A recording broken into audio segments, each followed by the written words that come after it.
আসসালামু আলাইকুম। প্রিয় দর্শক, অন্য মঞ্চের আলাপচারিতায় আপনাদের সকলকে আমন্ত্রণ জানাচ্ছি। এর আগের ভিডিওতে বলেছিলাম কলকাতায় ফোর্ট উইলিয়ামে দেশের সর্বোচ্চ পর্যায়ের সামরিক বৈঠকটি হচ্ছে বটে, কিন্তু অনেকেই যেটা ভাবছিলেন, অর্থাৎ ভারত এবার বাংলাদেশের সৈন্য অভিযানে নামবে, এটা হবে না।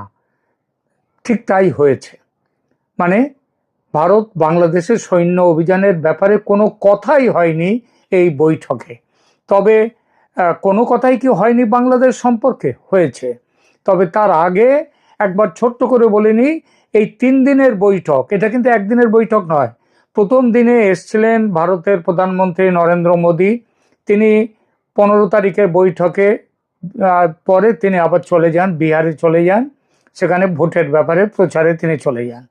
কিন্তু তারপরে তিনি চলে যাওয়ার পরে গতকাল 15 তারিখে, 16 তারিখেও বৈঠক হয়েছে এবং আজ 17 তারিখেও একটা বৈঠক আবার হবে। এই সিসিসি, এই বৈঠক এটা হবে। সিসিসি মানে কম্বাইন্ড কমান্ডার্স কনফারেন্স। এই বৈঠকে আপনারা আগেই জেনেছেন যে এখানে উপস্থিত ছিলেন ভারতের প্রধানমন্ত্রী নরেন্দ্র মোদী, প্রতিরক্ষা মন্ত্রী Rajnath Singh, chief of defence staff Anil Chauhan এবং ডিফেন্সের সমস্ত বড় বড় অফিসাররা, তারা সবাই ছিলেন।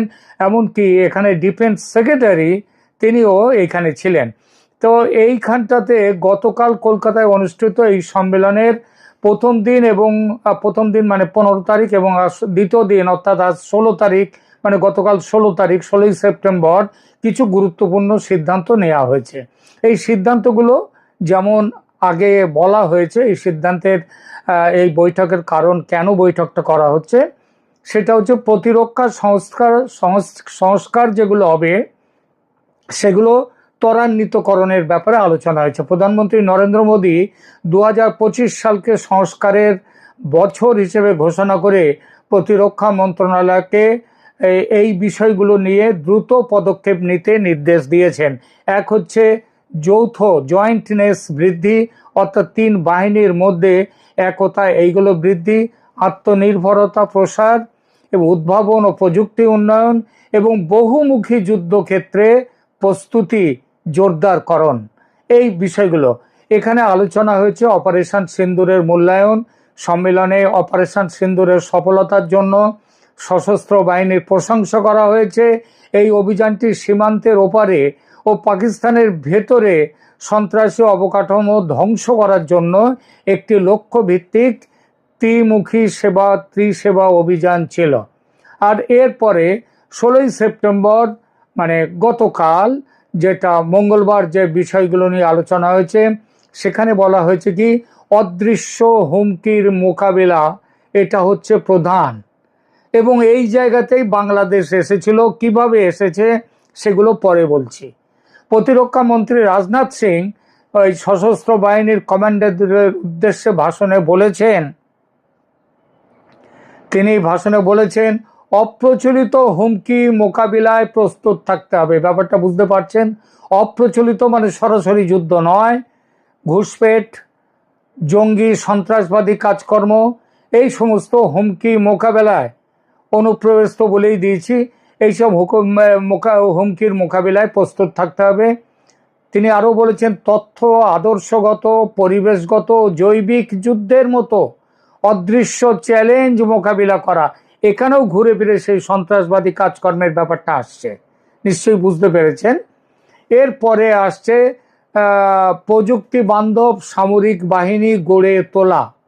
তারপর মানে যে ইনভেন্টরি, আজকাল যে সমস্ত ইনভেনশন হচ্ছে প্রযুক্তির, তার সাথে সামরিক বাহিনীকে আরও যুক্ত করে তোলা এবং আকস্মিক ও অপ্রত্যাশিত যুদ্ধের জন্যে নিজেদের ক্যাপাসিটি তৈরি থাকা, কৌশলগতভাবে নিজেদেরকে গুছিয়ে রাখা, এই ব্যাপারগুলো বৃদ্ধি করতে হবে। এরপরে তিনি কালকেই বলেছেন সুদর্শন চক্র প্রকল্প। প্রতিরক্ষামন্ত্রী সুদর্শন চক্র বিমান প্রতিরক্ষা ব্যবস্থা তৈরির জন্য একটি কমিটি ঘোষণা করে দিয়েছেন। পরবর্তী 5 বছরের জন্য মধ্যমেয়াদী পরিকল্পনা, পরবর্তী 10 বছরের জন্য দীর্ঘমেয়াদী পরিকল্পনা এবং বাস্তবসম্মত কর্ম পরিকল্পনা প্রণয়ন করবার ব্লুপ্রিন্ট তৈরি হয়েছে।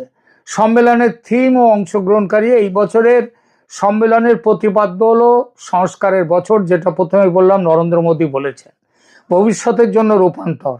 সম্মেলনে উপস্থিত ছিলেন প্রতিরক্ষা মন্ত্রী রাজনাথ সিং, অজিত ডোভাল তিনিও ছিলেন, অনিল চৌহান, তিন বাহিনীর প্রধানরা ছিলেন, প্রতিরক্ষা সচিব ছিলেন এবং আরও মানে ধরতে গেলে ভারতের প্রতিরক্ষা দপ্তরের ডিফেন্সের সমস্ত মানুষ সেখানে ছিলেন এবং প্রথম দিন ছিলেন স্বয়ং নরেন্দ্র মোদী। আগামীকাল 17 তারিখেও কর্মসূচি আছে, মানে আজকের যেটা 17ই সেপ্টেম্বর আজকের কর্মসূচিও রয়েছে। এখানে চিফ অফ ডিফেন্স স্টাফ আজকে রাজনাথ সিং আজকের বৈঠকে থাকবেন না বলেই জানতে পারছি। তিনি chief of defence staff general Anil Chauhan কমান্ডারদের উদ্দেশ্যে ভাষণ দেবেন এবং সম্মেলনের সমাপন অনুষ্ঠান হবে। এই 3 দিন ব্যাপী সম্মেলনে তাহলে কি হলো, কাঠামোগত, প্রশাসনিক ও অপারেশনাল বিষয়াদির সামগ্রিক পর্যালোচনা করা হলো। এইবার বলি বাংলাদেশ নিয়ে। আপনারা বুঝেই গেছেন যে 16 তারিখের মিটিংয়ের মূল দৃষ্টিভঙ্গি কিন্তু বাংলাদেশ কেন্দ্রিক ছিল। ওই যে অনুপ্রবেশ, ওই যে সন্ত্রাসবাদী হুমকি, অপ্রচলিত হুমকির মোকাবিলা, এগুলো বাংলাদেশকে মাথায় রেখেই করা হয়েছে। এবং সেটা কি করা হয়েছে, বাংলাদেশ নিয়ে বেশ কিছু সিদ্ধান্ত নেওয়া হয়েছে জমিনি স্তরে। সেই সিদ্ধান্তগুলো হলো যেমন অনুপ্রবেশ নিয়ে জিরো টলারেন্স। জিরো টলারেন্স মানে এর আগে বলা হতো অনুপ্রবেশ নিলে তাদেরকে ধরে নিয়ে আসা কিংবা তাদেরকে ফেরত দিয়ে দেয়া ইত্যাদি ব্যাপারগুলো ছিল। বাংলাদেশ বলেছে তাদের সাথে মাঝে মাঝে যে ফ্ল্যাগ মিটিং হয় দুই দেশের বিএসএফ এবং বাংলাদেশের বিজিবি, এদের মধ্যে বর্ডার গার্ডস বাংলাদেশ, তাদের মধ্যে যে মাঝে মাঝে ফ্ল্যাগ মিটিং হয় নানা রকম সমস্যা নিয়ে, সেইগুলো এর হতে কিন্তু এবার তার থেকে কড়া ব্যবস্থা নেওয়ার কথা হয়েছে। অনুপ্রবেশ নিয়ে প্রথমে বলি অনুপ্রবেশের ব্যাপারটা। অনুপ্রবেশ নিয়ে জিরো টলারেন্স, মানে অনুপ্রবেশ করতে দেখলে দেখলে যদি দেখা যায় যে সে অনুপ্রবেশ করছে, দরকার হলে সরাসরি একেবারে শুট অ্যাট সাইট। এই জিনিসটা এবার হয়েছে যাতে কোনো রকম অনুপ্রবেশ ভারতের মাটিতে আর যাতে বাংলাদেশ থেকে না হয়। কারণ ইতিমধ্যেই যে বাংলাদেশে পার্লামেন্টে কথা উঠেছে, কংগ্রেস আমলে বলেছে, শ্রীপ্রকাশ জয়সওয়াল তখন ছিলেন তখন ছিলেন স্বরাষ্ট্র উপমন্ত্রী, তিনি বলেছিলেন যে ভারতে 1.5 কোটির মতো, 1.5 কোটি, এটা বলেছিলেন কবে, 2004 সালে, যে 1.5 কোটি বাংলাদেশে আছে। পরবর্তী সময়ে নরেন্দ্র মোদীর সরকারের আমলে কিরেন রিজিজু আমাদের স্বরাষ্ট্র দপ্তরের প্রতিমন্ত্রী, তিনি বলেছিলেন যে 2 কোটি আছে বাংলাদেশি ভারতে। তো এই যে ডেমোগ্রাফিক যে মানুষের যে ধর্মীয় যে পরিচয়, সেই পরিচয়টা ভারতে ভীষণভাবে এটা পরিবর্তিত হয়ে যাচ্ছে এবং পশ্চিমবাংলায় তো ভয়ঙ্করভাবে এটা হচ্ছে। এবং বলা যাচ্ছে, অনেকেই বলেছেন 2030 থেকে 2035 সালের মধ্যে পশ্চিমবাংলা এটা হয়ে যাবে, পশ্চিমবঙ্গ হয়ে যাবে একটি মুসলিম প্রধান রাষ্ট্রও হয়ে যেতে পারে, রাজ্যও হয়ে যেতে পারে। এবং এটা ওই বাংলাদেশের extended hand of Islamic Republic of Bangladesh, এইটা করবার একটা পরিকল্পনা রয়েছে।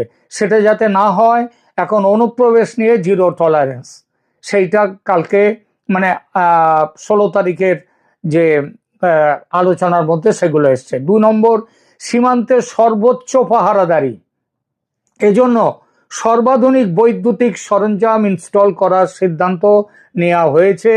এবং আরও যে সামান্য কিছু এলাকায় যে জমি পাওয়া যায়নি বলে যেখানে ফেন্সিং করা হয়নি এতদিন, সেই ফেন্সিং এবার করা হচ্ছে এবং জমি পশ্চিমবঙ্গের রাজ্য সরকার এতদিনে জমি দিতে বাধ্য হয়েছে।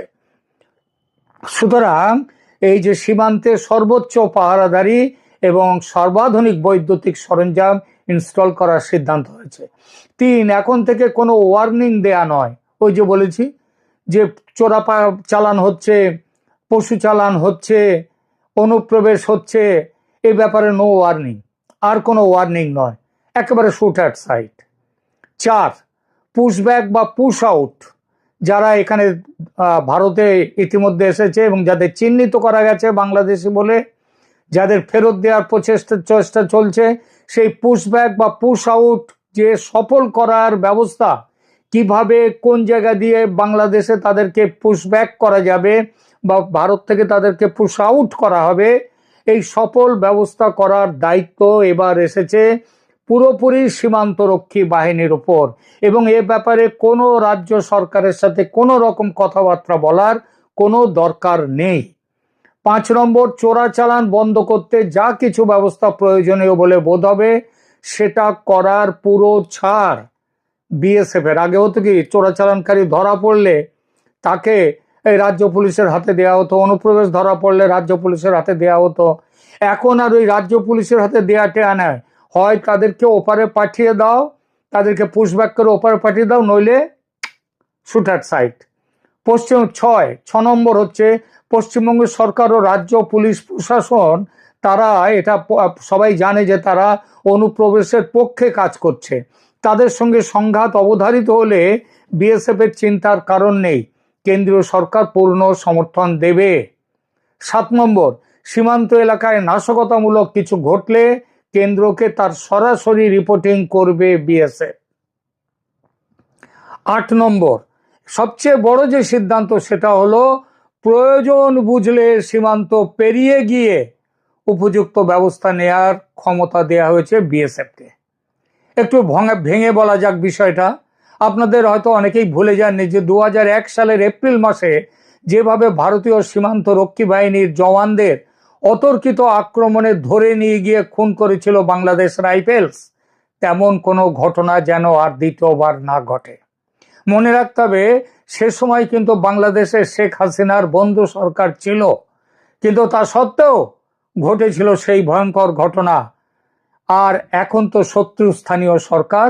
সুতরাং এই পরিস্থিতিতে ওই যে রাজনাথ সিং বলেছেন না গত পরশু 16 তারিখের মিটিংয়ে, তিনি বলেছেন না যে গতকালকের মিটিংয়ে রাজনাথ সিং বলেছেন যে অপ্রচলিত কিংবা যে হুমকির কথা ভাবা যায়নি এমন হুমকি ঘটলে তাতে যেন সেই ব্যাপারে যেন সতর্ক থাকতে পারা যায়। সেটার মধ্যে এই জিনিসটাও রয়েছে যে প্রয়োজন হলে ভারতীয়, এর আগে যেমন এই কয়েকদিন আগে একজনকে ভারতের একজন বিএসএফ কে তাদেরকে ধরে নিয়ে গিয়ে একা পাহারা দিচ্ছিল, তাকে ধরে নিয়ে গিয়ে বাংলাদেশের গ্রামের লোক এবং সেখানকার বিজিবি তারা মিলেমিশে তার উপরে অত্যাচার করেছে, তাকে বেঁধে রেখেছিল কলা গাছের সঙ্গে, সে সবার প্রায় হাতে পায়ে ধরে বাঁচার প্রাণ ভিক্ষা করছিল।